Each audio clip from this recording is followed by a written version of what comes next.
Hi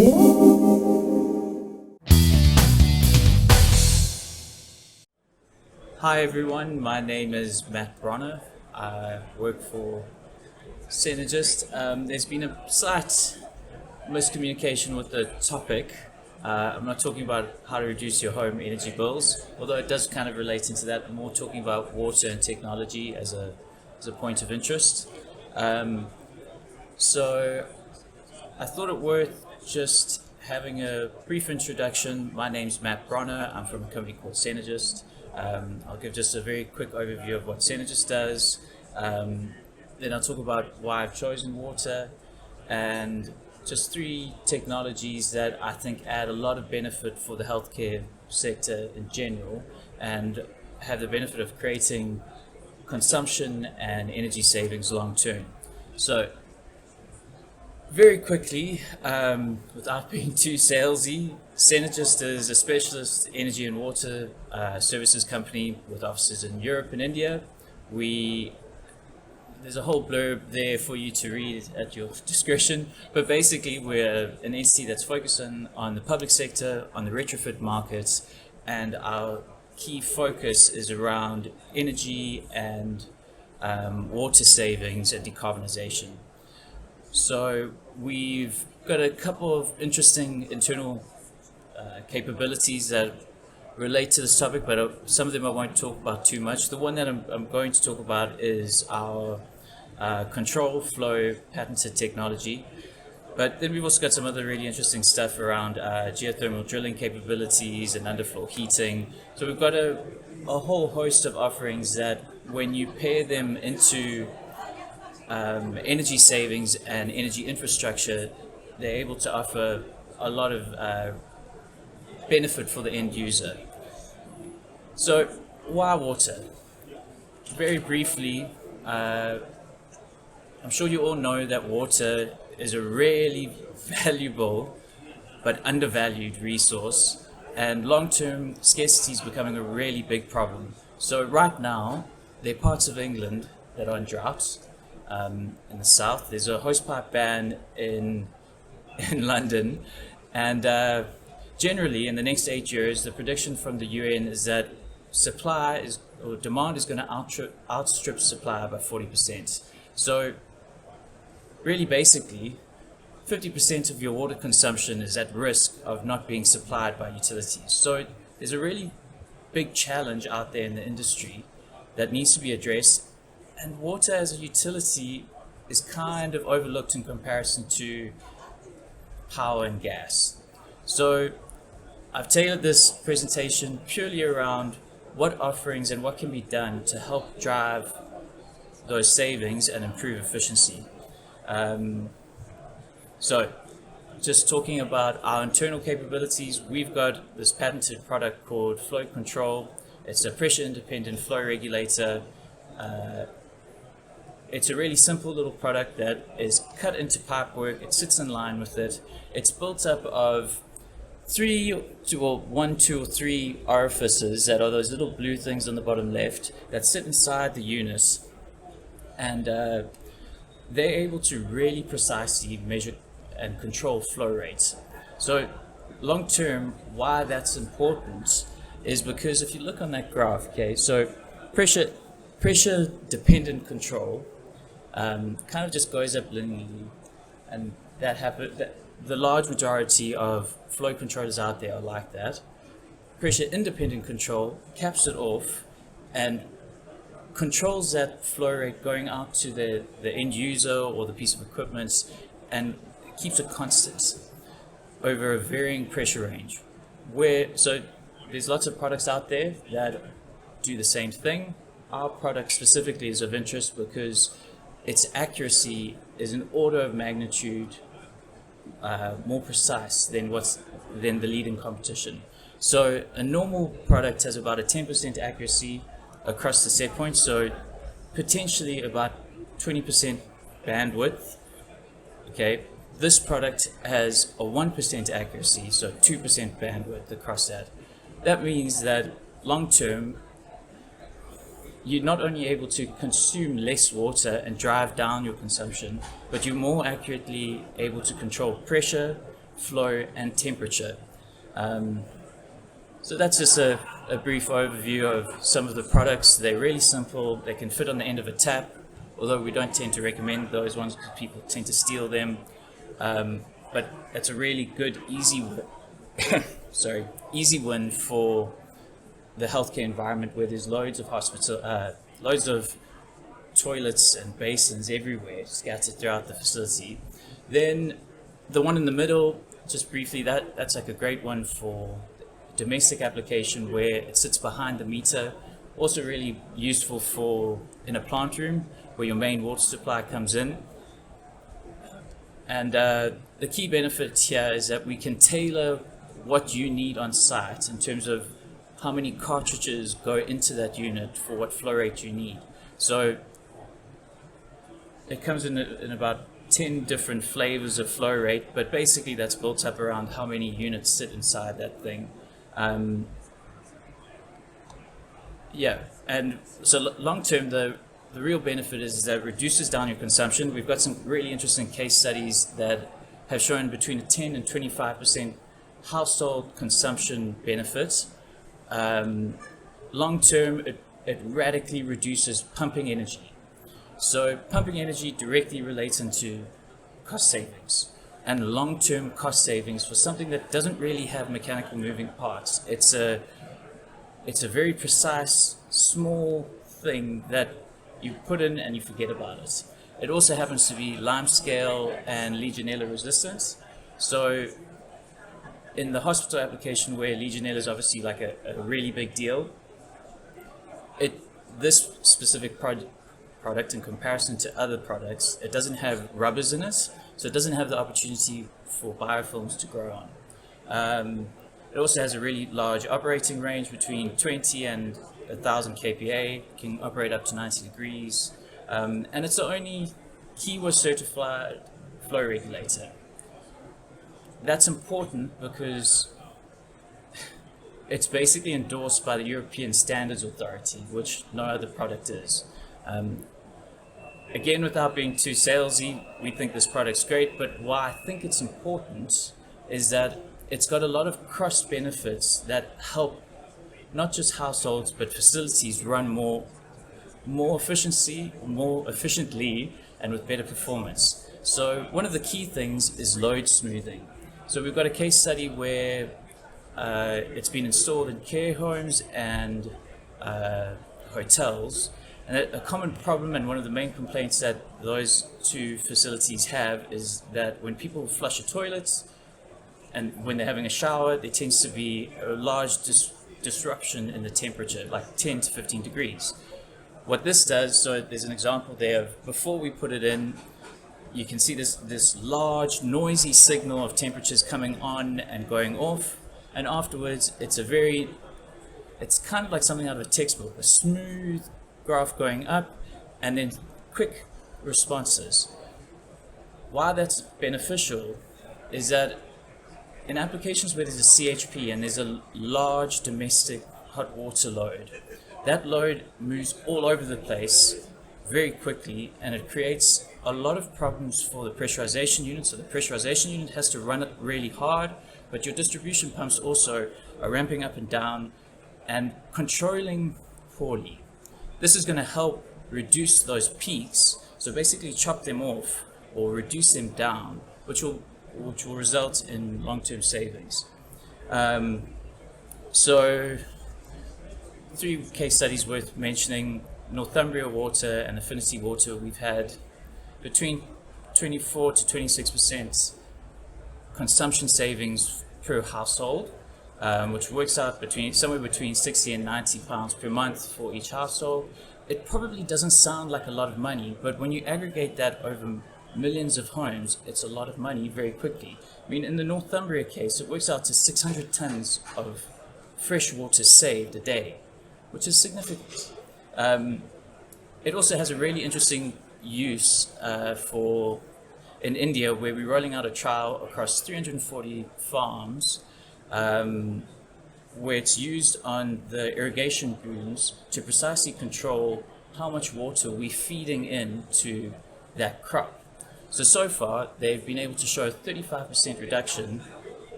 in that state using this technology, which again, in a really water-stressed environment, that makes a big saving.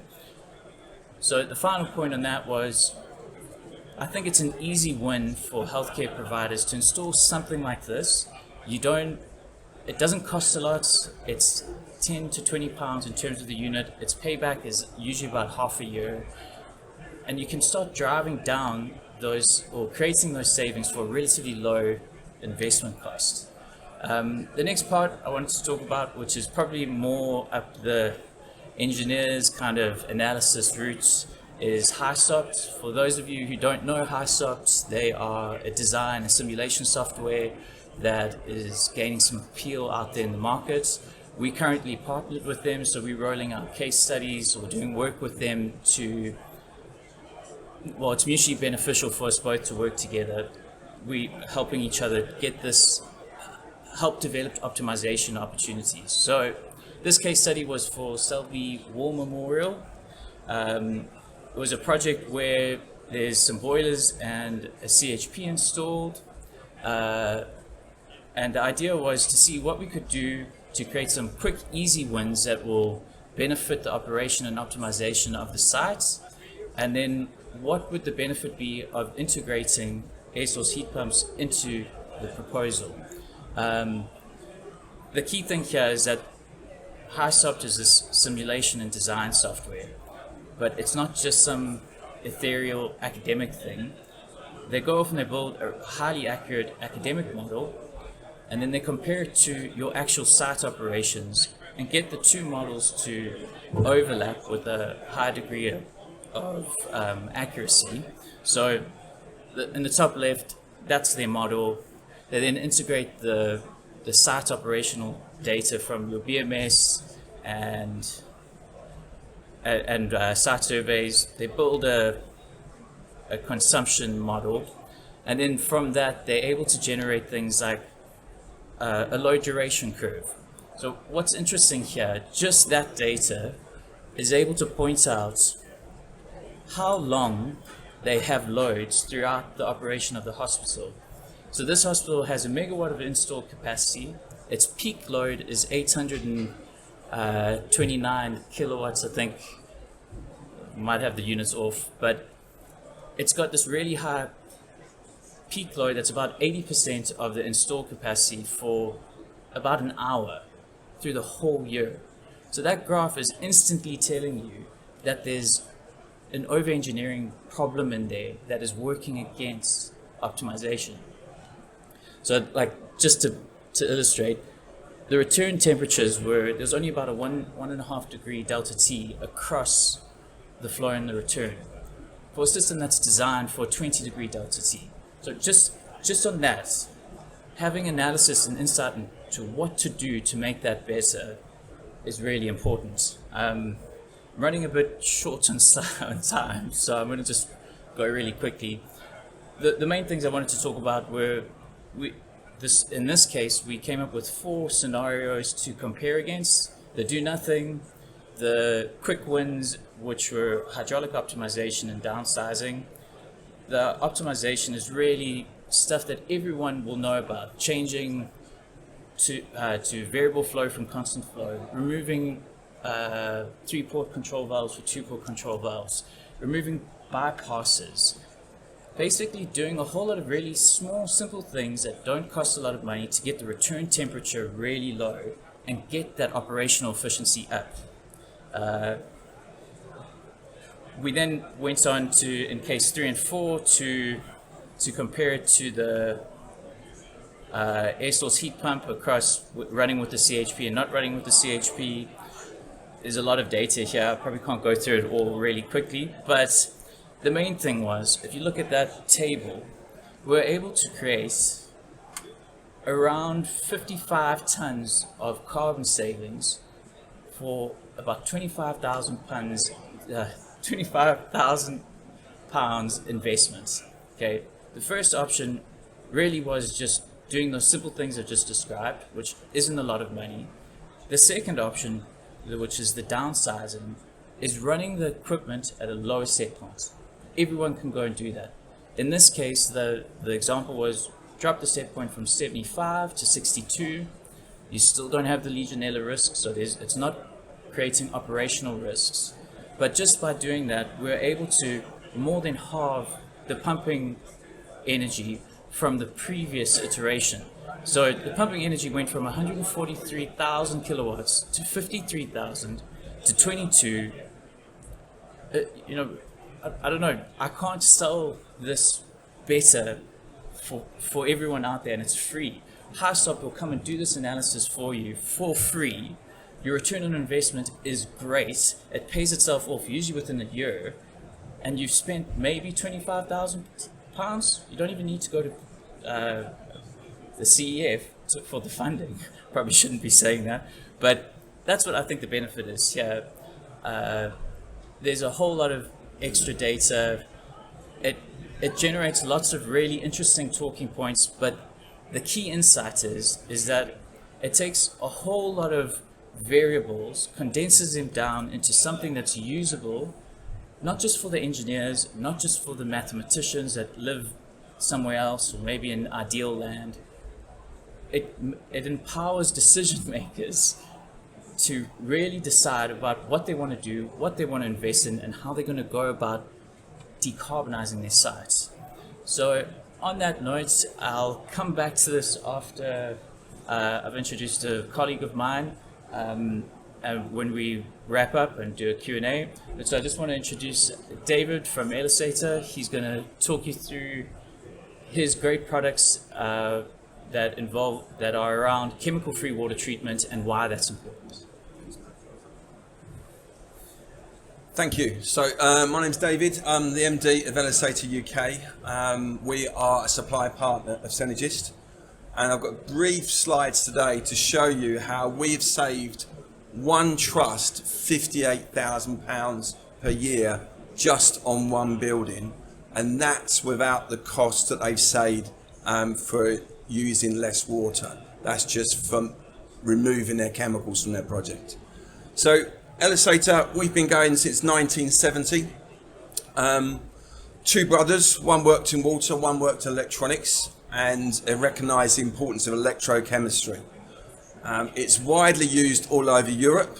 I've been importing the products since 2004 in the UK, and we opened up the Illustrator's official UK office in 2019. And these are the clients that we've quickly adopted, moving away from chemicals. So these clients are no longer putting chemicals in their closed loop heating and cooling networks. So we're now in 14 countries, and we're also very big in the worldwide marine sector, because the marine sector doesn't want to have vessels on, doesn't want to have chemicals on board their vessels. So the Royal Caribbean Cruises, Virgin, Disney, it's all about no chemicals on board. So it's school level chemistry, what we do, and we were approached by NHS Ulster. It's a major acute hospital, and since the hospital was opened, it had ongoing issues since the day they got the key with corrosion, PIC valve problems, heating and hot water issues, failures, outages, and they were at their wits' end of what to do. They'd been to BISRA, they'd have everything tested, they'd changed water treatment companies, and they took a chance on us because this is the stuff they were having, all the problems they were having. This is stuff we see quite regularly in our industry, but we shouldn't be seeing it. It shouldn't happen. Especially now, most systems have pressure independent control valves. They're on heat interface units, they're on fan coils, they're on air handling units, and they do not like poor water quality. So they had loads of issues, bacteria, NRBs, really high conductivity levels, and they installed our equipment rather than going down the chemical route. And this chemical route, they were faced with several £100,000 of draining the system, refilling it, redosing it, flushing it. Minimum of 104,000 litres of water was going to be lost. Our solution is to retrofit our kit without draining, We simply take out the dosing pot and our kit goes in its place, and then we turn that system water into a non-corrosive state and change it into a demineralized solution. So we've been doing that, since 1970. We've done it a lot on projects. This particular project was the worst. It's the most exciting project, but the worst project we've ever worked on because it's such a bad starting point. And it's taken a long time to get to where we want it to be, to like tap water position. But it meant they didn't have to drain the system. They didn't have any interruptions to the hospital. They didn't have any downtime. And the thing that won us the project was COVID, fortunately, because they couldn't afford to have any downtime. So they took a chance on us. They've been spending £5,000 a month on chemicals, and the investment into our kit was equivalent of 10 months worth of chemicals. So it's our unit. It's a mechanical device. It's got no software, no electronics, no moving parts. It relies on electrochemistry and pure magnesium anodes. And what you can see at the bottom there is the on-site engineer replacing the anodes when they're worn out. There's no need now to engage a chemical water treatment company. All the testing is done in-house, all the maintenance is done in-house, so they're cutting their costs dramatically, but their on-site engineers can look after them, and it's what we call apprentice level engineering to look after it. So these results, the comments on the right are from the chief engineer at NHS Ulster. He tried everything before he tried us, and the continued failures of the system, and what they've seen is from the time of commissioning just continued improvements to the water quality. The very first thing that happens when our kit is installed is we change the corrosive state of the water, and that happens anywhere between 36 hours and 14 days, where we change the system water to a non-corrosive state, and then it's all about cleaning through all the old historic debris. So results, again another comment from the States officer there. The capex was recovered in 10 months. Operation went from 60,000 a year down to 2,000. That's one building, one trust. You think how much, if you rolled this out to every NHS building, how much you'd be saving them.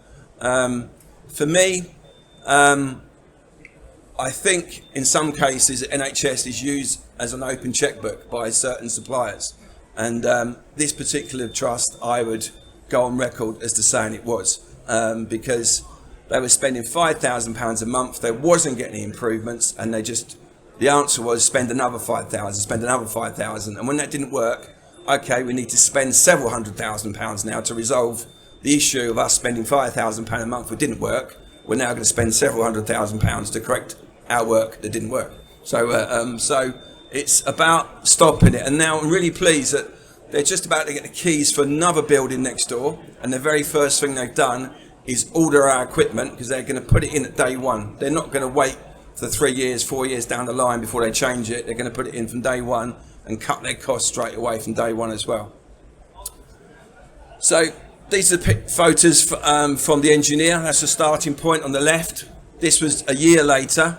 Yes, it's not tap water, but it's getting there. And that's, again, without draining, just gradually doing it, cleaning the water, gradual filtration, and getting to where we want to be. So simple solution. I won't go over the technology, apart from saying it's electrochemistry, because we haven't got time to do that. But our unit just goes in place of a dosing pot. The dosing pot would be around the pump normally there. Take the dosing pot out, fit our unit in. It's an air and dirt separator, and it engineers your water as well, changes it to a non-corrosive state, and turns it into completely demineralized water condition. And then non-corrosive state, control the pH, control the dissolved oxygen, control the conductivity. You don't get corrosion, and you don't get bacteria, and you don't need chemicals. And we've been doing it for 51 years. Thank you. So just to recap, we've presented an option to drive down consumption. Flow control technology happens to be mine. or belong to our company. But if anyone from a trust or any other area is interested in running a free trial, more than happy to demonstrate it and put it in for free. It will pay itself off almost immediately. We're very proud of it. But if you want to find out more, please come talk to us. Likewise, HiSopt, I could talk endlessly around why HiSopt is particularly important for energy projects in general, especially for like young engineers learning how to do things properly and what it actually means when you get things wrong, and how to make investment decisions. So if anyone would like to talk in more detail about that, I'm happy to share the case studies we've got or talk you through the presentation in more detail. My suggestion would be to contact HiSopt directly. They will do a free survey, high-level survey for you, just for making contacts. So again, that isn't me. I don't make money out of it in any way, but you'll get immediate wins from just having a look at that software. And likewise, I'm a big believer in Illustrator. I think they radically remove the need for ongoing water treatment maintenance. And that probably is very taboo and not something that a lot of people want to hear, but it drives down costs and it creates value for trusts long term. So thank you very much for your time. I hope it was interesting, and if you've got any questions, please just go ahead and fire them off. Thanks. No questions. Cool.